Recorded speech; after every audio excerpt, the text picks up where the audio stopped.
Hello and welcome to the Commander's Quarters, your Magic the Gathering source that helps you command your budget.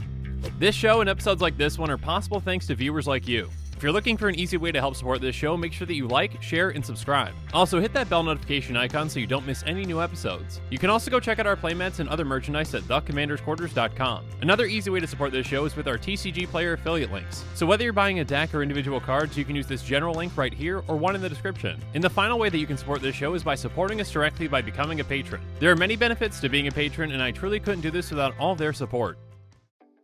Hey everyone, Mitch coming in from the Commander's Quarters studio. Welcome to the show. Okay, so this is episode 5 of the day, and I'm definitely going to need a nap later, but for now, the show must go on. And if you haven't heard the news or seen my most recent episode, Red has a counterspell, a chaotic one at that. And time will tell if this is the next Chaos Warp for Red. Also, Thor is in Kaldheim, or Terral for whatever they're calling the God of Fury, and it can kill you with literally just one Wrath. Yeah, Blasphemous Act, Starve Extinction, any of those will do. And what about the commander that's known as Zulagode Cutthroat? Why am I calling it that? Go and check that episode out to find out. And then there's my first episode of the day that came out way too early this morning with a commander that can clone absolutely any of your permanents and can go infinite very easily in the right deck. But with all of that said, before this episode starts, a quick spoiler warning. If you don't want to see spoilers from Kaldheim, well, first off, I'm not sure exactly why you clicked on this episode, but hi, how's it going? You might want to watch another episode, maybe a deck tech or something like that. Okay, we got all that sorted out? Everyone on the same page now? Let's jump into it. And on this episode, I'm going to be talking about yet another MDFC god with Jorn, God of Winter, / Kaldring the Rimestaff. So if you saw my first episode today, you'd know that the very first legendary snow creature came out this morning, and it didn't take too long for a second one to come out with this one. So will there be more legendary snow creatures? Probably. But I believe this is the very first legendary snow creature god, so there's that. Also, just a slight note, they tried to make it easier to identify snow cards, so there's a slightly different frame. You'll notice that there's some kind of like a frost look in the text box as well, so yeah, there's that. Anyways, let's get into what this commander does and talk about each side. First off with the God side, Jorn is a 3/3 god that costs 2 and a green and has, whenever Jorn attacks, untap each snow permanent you control. Keep in mind, that doesn't say non-land, so this counts all snow permanents that you control. So if you've got a snow artifact that taps like Cold Steel Heart, that'll untap. If you've got creatures on the battlefield, including Jorn, they're all going to untap as well. So Jorn kind of has a pseudo-vigilance going on. And of course, with this deck, you're going to run all snow basics and all of them are going to untap.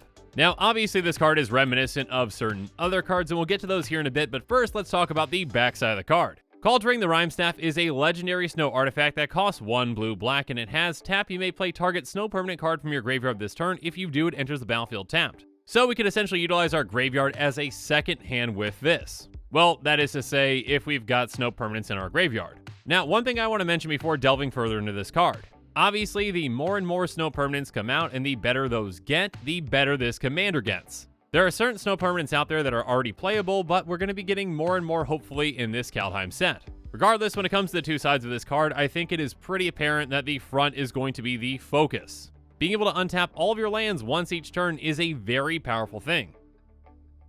Now, I've mentioned before that we've seen somewhat similar cards to this one, so let's jump into those. And of course, the one that first comes to mind is in green as well with Bear Umbra. Bear Umbra is an aura that's going to give enchanted creature +2/+2, but that part really doesn't matter because the part that does matter is whenever this creature attacks, untap all lands you control. So essentially the exact same thing as Jorn when it comes to lands, but this one counts all lands and not just snow lands. Regardless, if you're running all snow basics and you've got all snow basics in play, then yeah, it's the same. Now, untapping all your lands, whether it's with this or with your commander, does double up your mana for the turn, but there is kind of a catch. For example, if you've got 5 lands, yes, you technically can use 10 mana over the turn, but you're going to be splitting it. Basically, before combat, you're tapping your 5 lands for mana, casting a spell, and then after combat, you can do that again. So obviously, it's less effective than just being able to tap them whenever you want. But still, it's an incredibly powerful thing, and Bear Umbra does see a good amount of play. Another card that it's somewhat comparable to is Wilderness Reclamation, which says at the beginning of your end step, untap all lands you control. So yet another way to untap your lands, but at a different time. Regardless, getting more out of your lands and basically getting extra mana is never a bad thing. So in my opinion, a deck built around Jorn is going to want to ramp as quickly as it can and as often as it can. And that can happen really often with a deck that gets access to all of its lands pre-combat and post-combat.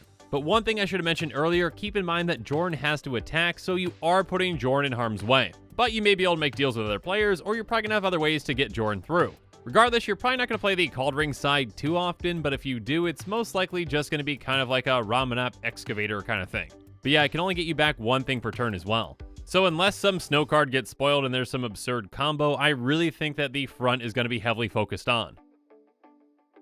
Again, I think this deck is probably going to go big mana, and outside of the standard ramp spells, let's talk about a few that you might want to utilize in this deck. Again, I think this deck wants to get a massive amount of mana and utilize it pre-combat and post-combat. So a card like Frontier Siege can really help you out as well. By choosing cons at the beginning of each of your main phases, you add green to your mana pool. So this just basically gives you 2 extra mana to play with pre-combat and post-combat. And some cards that can come in really handy for this deck are the new Horizon Stone, and if you've got the budget for it, Kruphix God of Horizons. Though Kruphix has been reprinted recently, so its price has dropped quite a bit and is now around $4 or $5. Regardless, both do the exact same thing, just Kruphix does a little bit more, but yeah, Horizon Stone and Kruphix both say if you would lose unspent mana, that mana becomes colorless instead. So essentially this is a way to store mana. So you can tap all your lands, untap them with your commander, and then still keep that mana. And then with all that ramp and with all that mana saved, maybe you can cast something like, oh, I don't know, Villainous Wealth. Essentially every single Sultai deck should probably have Villainous Wealth just because the card is so fun. It's a sorcery for X, black, green, blue, and it says target opponent exiles the top X cards of their library. You may cast any number of spells with converted mana cost X or less from among them without paying their mana cost. Basically, cast a ton of things off your opponent's library for free and have fun winning from there. If you've never won with Villainous Wealth, I highly recommend it. And if you've ever been on the receiving end of the Villainous Wealth, I'm sorry. Now, there is one card that definitely came to mind the second that I saw this commander. Unfortunately, though, you can't use it in its commander deck, because that card is unfortunately not in Sultai colors, or maybe fortunately, with Aggravated Assault. Basically, by paying 3 red, you untap all your creatures, then you get an extra combat and an extra main phase. So yeah, as long as you've got Jorn and 5 snowlands, you're going infinite. And if you've got 6 lands, congratulations, you've got infinite combats and infinite mana. Now, obviously, this can only work if Jorn is in the 99 of another deck, but yeah, Jorn can be a very effective card in those kinds of decks. All you need to do are run Snowlands, which again, if you've got the budget for it, is basically the exact same thing, but better than basics. And actually, let's talk about that, because I may or may not have a slight issue with that. You see, basics are supposed to be the standard Magic land, and there's not supposed to be something that really is just strictly better than a basic. Wizards had said this themselves. Essentially, other lands have potential downsides. Whereas with a basic, you know what you're getting. Comes into play untapped, taps for 1 color. Playing Snowlands at this point pretty much is always the right call. For example, Arkham's Astrolabe is undercosted because it costs a snow mana. Normally a card like this would cost 2 mana like say Prophetic Prism, and it might not seem like that big of a deal, but Arkham's Astrolabe is so powerful it's banned in Modern. 1 mana makes a difference. Another example is how if you're playing Snowlands, you get an extra rampant growth thanks to Into the North. For 1 and a green, you search your library for a Snowland and put it into play, tap, then shuffle your library. So if you want an extra rampant growth, run all Snowlands. One more example is the interaction between snow-covered lands and extraplanar lands. Extraplanar lands has Imprint. When it enters the battlefield, you exile a land you control from the game. And then whenever a land with the same name as the imprinted land is tapped for mana, its controller adds 1 mana to their mana pool of any type that land produced. Essentially, this is a mana doubler.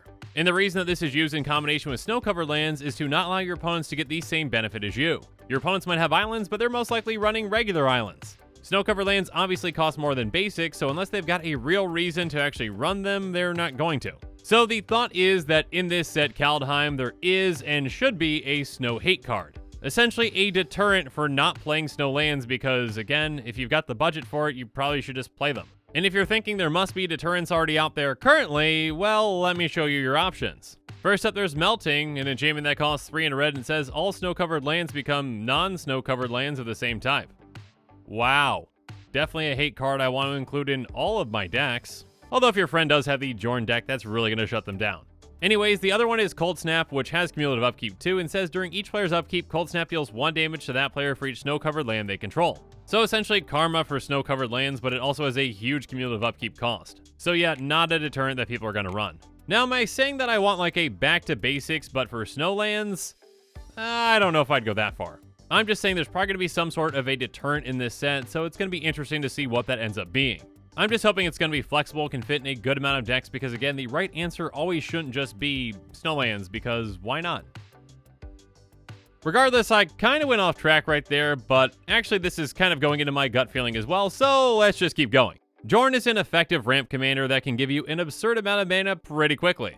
And the more and more snow cards that come out that are commander playable, the better this card gets. But again, make sure that you're on the lookout for that snow hate card, because I can pretty much guarantee you that one is coming. Now again, how effective and flexible is that card gonna be? Time will tell. And with that, the show has come to a close, so it's my turn to hear from you. So in the comments below, let me know your thoughts on this episode are, and as always, thanks again and have a good one.